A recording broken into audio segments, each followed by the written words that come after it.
विरोधी पक्षनेतेपदावरून वातावरण तापलेलं असताना ऐन हिवाळी अधिवेशनामध्ये ठाकरेंच्या शिवसेनेचे नेते अंबादास दानवे यांनी कॅश बॉम्बचा एक व्हिडिओ समोर आणलाय। त्यांनी सोशल मीडियावरती शेअर केलेल्या 3 व्हिडिओमुळे अधिवेशनामध्ये वादळ निर्माण झालंय। पैशांच्या बंडलांसह आमदार काय करतायत, या व्हिडिओमधले आमदार नेमके कोण आहेत असे सवालही त्यांनी मुख्यमंत्री देवेंद्र फडणवीसांना विचारले। व्हिडिओमध्ये दिसणारी व्यक्ती ही शिंदेंच्या शिवसेनेचे आमदार महेंद्र दळवी असल्याची चर्चा आहे। त्यामुळे राजकीय वर्तुळामध्ये देखील एकच खळबळ उडाली आहे। आता हा व्हिडिओ घरातलाच व्हिडिओ एका अर्थाने म्हणावं लागेल आणि त्या महोदय जे कोणी आहेत, तुम्ही आमदार हे सांगतात, त्यांना ह्या नोटा किती आहेत, काय आहेत, सगळं मला असं वाटतं दाखवल्या जातात आणि नंतर त्यांना त्या द्यायच्या असतील। त्याच्यामुळं हे जनतेसमोर आलं पाहिजे की आत्ताच्या घडीला हे सत्ताधारी पक्षाच्या लोकांनी कशा पद्धतीनं हैदोस सत्ता आणि संपत्तीचा घातलेला आहे, तो मी या व्हिडिओच्या माध्यमातून जनतेच्या समोर आणलेला आहे। हे पहा, मी कोणाला आमदारकीचा राजीनामा देण्यासाठी किंवा त्यांच्यावर आरोप करण्यासाठी हा व्हिडिओ पोस्ट केलेला नाही। मी आत्ताच्या घडीला जे 50 खोके एकदम ओके लोक म्हणत होते, तर काही लोकांना राग येत होता, म्हणजे खोक्यांचंच राजकारण सगळं चालू हे दाखवण्यासाठी मी तर हे जे व्हिडिओ आहेत ते मॉर्फ केलेले व्हिडिओ आहेत असा दावा शिवसेनेचे आमदार महेंद्र दळवींनी केलाय। त्यांच्या या दाव्यांना एबीपी माझा सोबत बोलत असताना अंबादास दानवे यांनी मात्र प्रत्युत्तर दिलंय। अशा पद्धतीचं एखादं कॅरेक्टर उभं करणं आणि कोणातरी बदनाम करणं किंवा कोणाची सुपारी घेऊन असं वक्तव्य करणं हे काय शोभत नाही आहे। खरं तर अशा पद्धतीचे सगळे आरोप हे त्यांच्या नेत्यांकडे जातात। उद्या अशाच नवरा फोटो मी त्यांच्या वरिष्ठ नेत्यांचा फोटो कट करून लावला तर चालणार आहे का? हाही त्यांना प्रतिसवाल माझा आहे।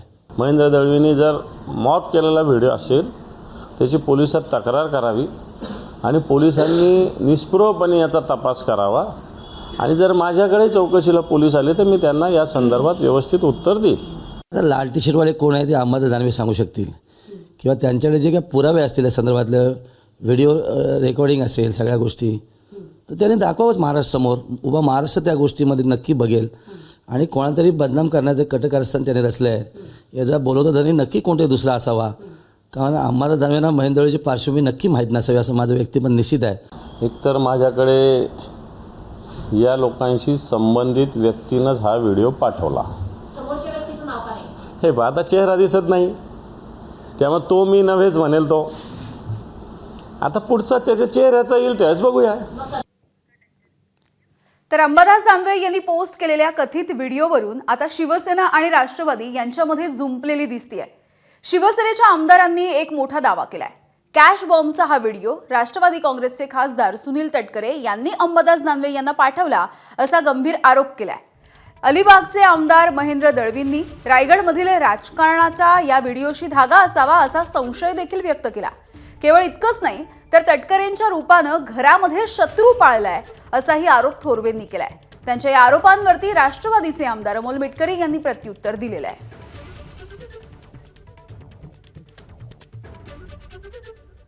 अंबादास दानवे, सुनील तटकरे हे जाणीवपूर्वक त्या ठिकाणी शिवसेनेचे आमदार रायगडमधले आम्ही जे काही त्यांनी सुरू असणारं त्यांचं कूटनीतीचं राजकारण, त्यामुळे कदाचित हे संगनमताने झालं असं मला वाटतं। घरात आम्ही त्या ठिकाणी शत्रू पालवून ठेवलेलं आहे राज्यामध्ये, राष्ट्रवादीच्या रूपाने आणि रायगडमध्ये सुनील तटकरेंच्या रूपाने। राजकारण अख्ख्या महाराष्ट्राला माहीत आहे। तिथं 2 गट आहेत, शिंदे सेनेचा गट वेगळा आहे, राष्ट्रवादी काँग्रेस पक्ष, या दोन्ही पक्षांमध्ये मतभेद आहेत। पण याचा अर्थ आपल्याच मित्र पक्षावर किंवा राष्ट्रवादीवर असा आरोप जर तुमच्याकडे काही पुरावे असतील तर मुख्यमंत्र्यांकडे तसे सादर करून तो आरोप सिद्ध करावा। आता यावरती सुनील तटकरे यांनी देखील उत्तर दिलेलं आहे। राष्ट्रवादीचे खासदार सुनील तटकरे यांनी अंबादास दानवे यांच्याशी माझा संपर्क नाहीये, वैचारिक लढाई जी आहे ती सुरूच आहे असं म्हटलंय आणि या व्हिडिओशी माझा काहीही संबंध नसल्याचंही स्पष्ट केलंय। 40 वर्षाच्या राजकीय जीवनामध्ये माझा अनेकांशी राजकीय संघर्ष झाला, पण तो राजकीय विचारधारेवरती त्या ठिकाणी झाला। वैचारिक मतभेद असू शकतात, परंतु असला विचार माझ्या आयुष्यामध्ये कधी डोक्याला गेला नाही, मला कधी माहिती नाही। आणि अंबादास दानवे यांनी जे काय केलेलं आहे, माझा अंबादास दानवेचा वर्षभरात 2 वर्षात साधं बोलणंही नाही, माझी साधी कधी त्यांची भेटही नाही, फारसा त्यांचा माझा परिचय नाही आणि मी समोरासमोर वैचारिकदृष्ट्या एक लढणारा कार्यकर्ता आहे. माझा याच्याशी कधी दुरान्वयी संबंध नव्हता. माझी वैचारिक लढाई आहे, ती जिल्ह्यांतील आहे, ती चालू राहील. तर शिंदेच्या शिवसेनेच्या आमदारांनी मात्र नोटांच्या बंडलांचा हा जो व्हिडिओ आहे तो एआयच्या माध्यमातून तयार केला असा दावा केलाय.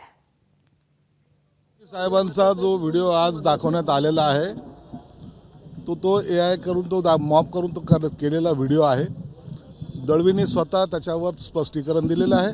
AI करून हा कुणाचाही व्हिडिओ दाखवू शकतात. उद्या हे अख्ख्या आमदारांचा सुद्धा अशा व्हिडिओ करू शकतात.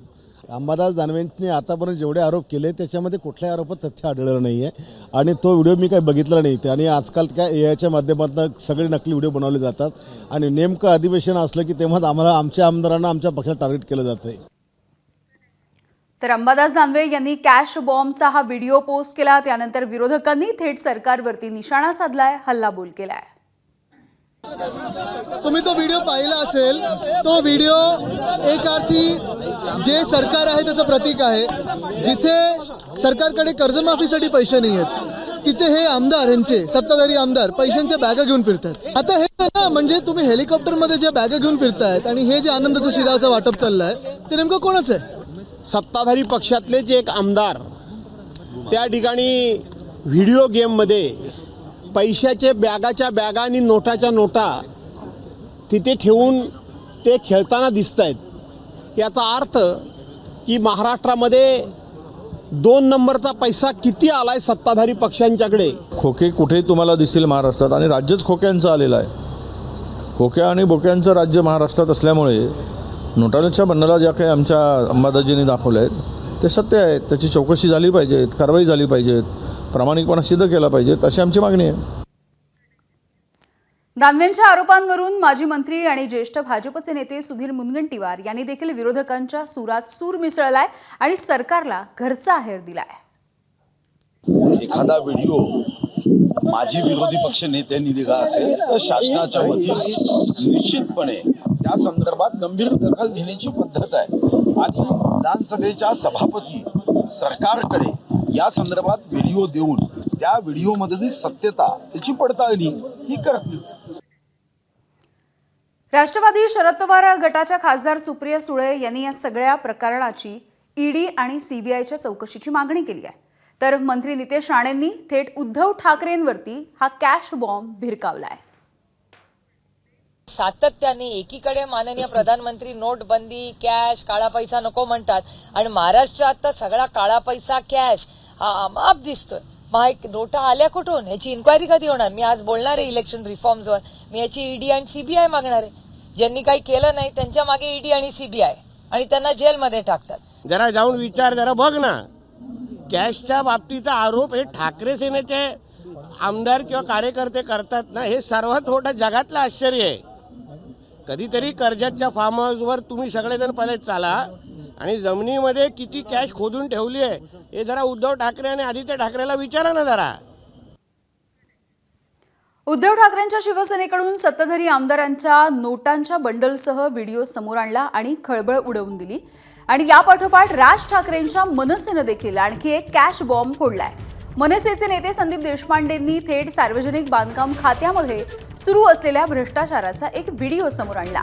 या व्हिडिओमध्ये हाफकिन शाखेमधील एक अभियंता आणि कंत्राटदाराकडून लाच स्वीकारत असल्याचं व्हिडिओमध्ये कैद झालेलं दिसतं आहे.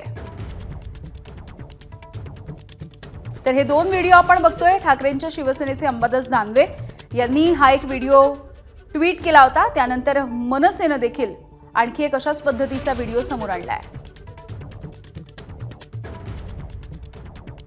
एलओसीची जी टक्केवारी आहे त्याच्यामध्ये 2,80,000 रुपये तो घेताना आपल्याला दिसतोय. हा एका कॉन्ट्रॅक्टरकडनं, त्याचं कामही छोटं होतं काम, त्या कॉन्ट्रॅक्टरकडनंही पैसे घेताना दिसतोय. अशा अनेक कॉन्ट्रॅक्टरकडनं हे पैसे या अभियंत्यांकडनं जमा केले जातात. त्याला जेव्हा विचारतात की एक्झिक्युटिव्ह साहेबांचा हिस्साचं काय, तेव्हा तो म्हणतो की एक्झिक्युटिव्ह साहेबांचा हिस्सा वेगळा. माझ्याकडे एक्झिक्युटिव्हसुद्धा व्हिडिओ आहे आणि डेप्युटीचा सुद्धा व्हिडिओ आहे. शासनाचा निधी आणण्याचे पैसे वेगळे, वर्क ऑर्डरचे पैसे वेगळे आणि वर्क ऑर्डर एक्झिक्युटिव्ह झाल्यावर जे पेमेंट निघतं PWDचे त्याचे पैसे वेगळे. एबीपी माझा, उघडा डोळे बघा नीट.